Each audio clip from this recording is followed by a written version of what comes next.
personal training business, also lectured at the Fitness Institute and ACPE in fitness, predominantly the business side of it because of the economics is the background. So what was the point that you realized how important your eating was to athletic performance? So before I actually started weight training, and that was years before I even considered doing a bodybuilding competition, I didn't necessarily have what would be considered a healthy relationship with food. My mindset and approach when it came to food was consume as least amount of calories as possible and burn as much as possible. So it was all about fitting into the smallest pair of jeans rather than feeling good and eating for optimal function. I saw a neurologist at the time, and I was suffering from severe vertigo, really severe vertigo, and he diagnosed as postural vertigo and suggested to really start incorporating some strength and resistance training into my routine.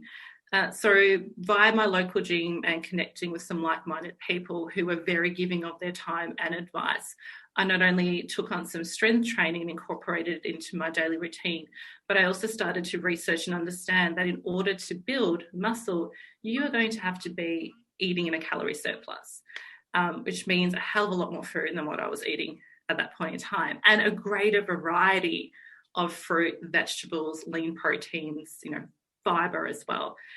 So that was a real shift for me. And once I started to incorporate a greater variety of food and not link weight loss and being thin with my overall happiness, is when I really started to focus on paying more attention to the quality and the quantity of food that I was consuming. As I entered the competitive arena for bodybuilding, that's when I started to see such significant progress in terms of the way that my body was transforming. Disclaimer though, bodybuilding is quite a selfish sport. It focuses on aesthetics only.